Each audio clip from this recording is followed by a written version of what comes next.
C'est quoi ces relations entre l'homme et la rivière quand il arrive des inondations?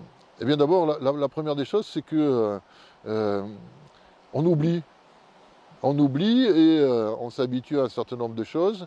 Et puis là, d'un seul coup, deux phénomènes majeurs affectent l'Argence.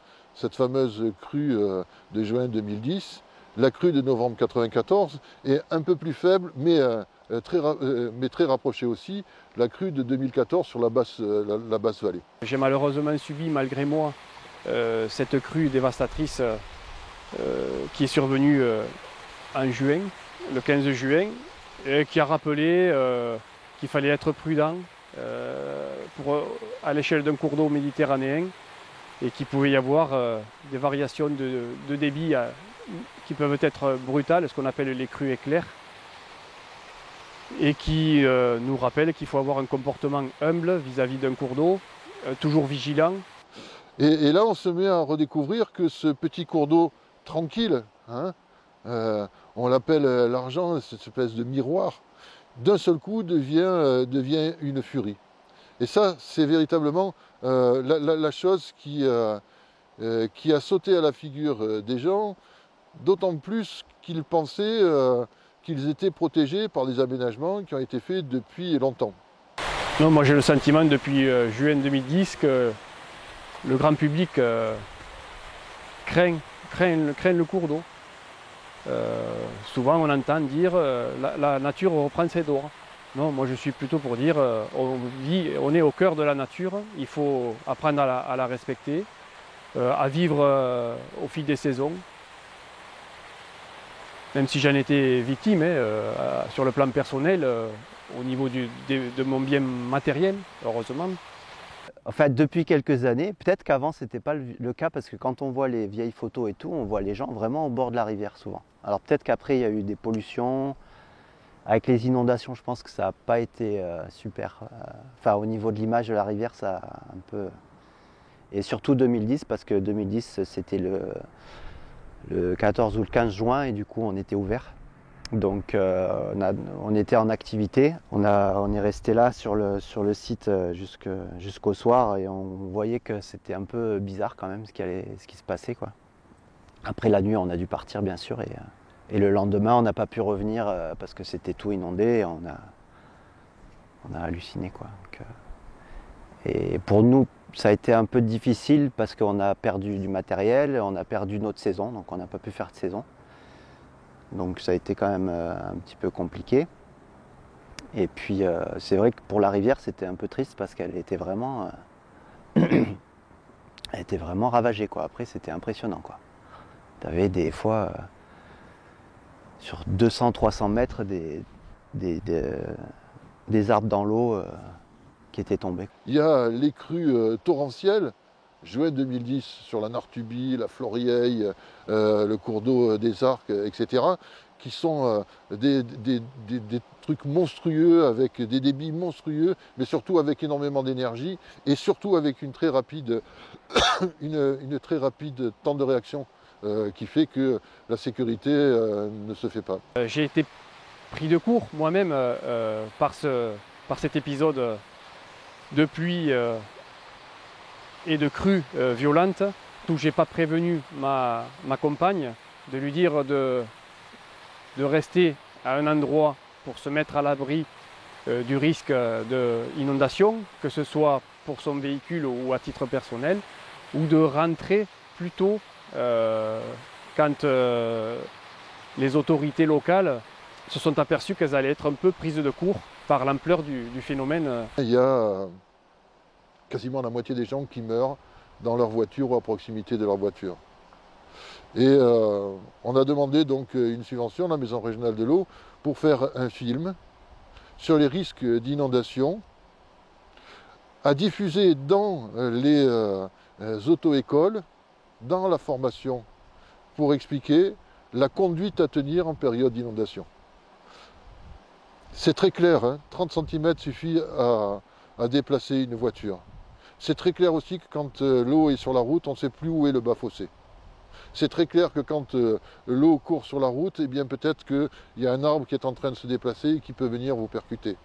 C'est très clair qu'il ne faut pas aller chercher les enfants à l'école parce que les enseignants ont mis en place les mesures de sécurité et que la vraie sécurité, c'est justement de rester et d'attendre qu'on change. Après, le fait qu'elle soit montée aussi vite et aussi haut, ça ne s'était pas vu, je pense, depuis très longtemps. Et du coup, personne n'était bien organisé pour lutter contre ça, quoi. En même temps, tu ne peux pas vraiment lutter, mais en tout cas, essayer de faire quelque chose. Mais, Je rappelle simplement que les petits Japonais à la maternelle apprennent à se comporter avec un séisme. Hein. Il n'y a rien de pire qu'une personne qui n'est pas prêtre. Il n'y a rien de pire que les gens qui veulent cacher la réalité de la situation. Fin 2010, des niveaux d'eau impressionnants. Nous, toutes nos installations étaient sous l'eau, les bâtiments, tout. Hein. Donc ici, c'est monté d'à peu près 7-8 mètres de haut, quoi. Il reste encore des séquelles, puisque juste après, là, dans le virage, il y a une souche qui est à 5-6 mètres de haut.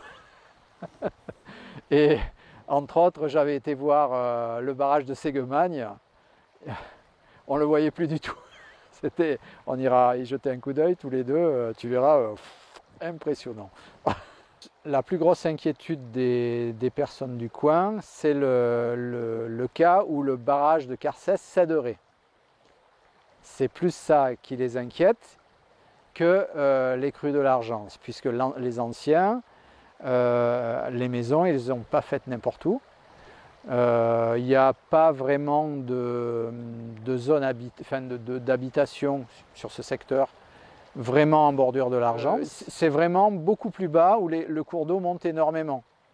Parce qu'il y a pas mal d'affluence sur cette zone, mais ça ne reste pas de gros cours d'eau. après, quand ça prend 1 mètre de plus, voire 2 mètres de plus que ce qui est classique, ça devient plus trop gérable. Parce que du coup, il y a beaucoup de gens qui habitent, il y a beaucoup d'activités. Alors que peut-être qu'avant, il y avait moins tout ça, quoi. Il y avait moins d'activités, c'était moins bétonné. Et du coup, peut-être l'eau, enfin, il y a tout un facteur on sait qu'il y a des facteurs qui sont aggravants maintenant. À l'époque, ils n'étaient pas fous. Hein. Quand ils construisaient dans la base d'argent, ils faisaient une butte et ils mettaient la maison dessus. Regardez, quand il y a les débords, les maisons qui sont construites sur l'argent, il n'y en a pas beaucoup qui sont sous l'eau. Hein. Je parle de celles qui sont construites d'avant, elles restent hors d'eau. Hein. Donc on sait le faire. Le malheur, c'est l'esprit, c'est que les gens changent et on n'arrive plus à se rappeler ni savoir ce qu'il y avait et ce qu'il faut faire. Et automatiquement, on va donner l'autorisation à un camping de faire un port. Ou un truc comme ça, il n'y a pas la place pour ça. Si on n'est pas là pour leur dire non, ça vous ne pouvez pas le faire, ben le mec il va le faire et d'un coup quand il va y avoir un débat, il va dire putain j'ai tout perdu. T'as tout perdu. Les riverains, leur approche de gestion de la rivière, elle sera plutôt curative, dans le sens où il faut entretenir pour que la rivière soit propre, ou bien qu'elle ait un aspect paysager. Alors que la rivière, ce n'est pas ça. En tout cas, je pense qu'il ne faut pas la faire comme toute la bétonner complètement. Il faut la laisser naturelle quand même. C'est un écosystème aquatique bien particulier, avec, j'ai tendance à dire souvent que plus la forêt rivulaire est impénétrable, mieux c'est pour le fonctionnement de la rivière. Et le propriétaire riverain et les enjeux liés au risque d'inondation peuvent aller à l'encontre du maintien et de la préservation de cette forêt rivulaire. Peut-être organiser un peu les alentours pour qu'il y ait moins de... ça, ils le font beaucoup parce que maintenant, ils empêchent les gens de construire, mais peut-être de bien réorganiser les alentours pour que quand elle monte, elle puisse bien s'étendre dans son lit. Mais par contre, il faut soit le repenser et se réorganiser par rapport à ça, soit se dire que de toute façon c'est trop bétonné et qu'on est obligé de réorganiser un peu la rivière, mais en tout cas, après par rapport à nous, notre activité, de toute façon il n'y a plus qu'à espérer qu'il n'y en ait pas des trop grosses, mais on sait qu'il y en aura sûrement d'autres, quoi, c'est sûr.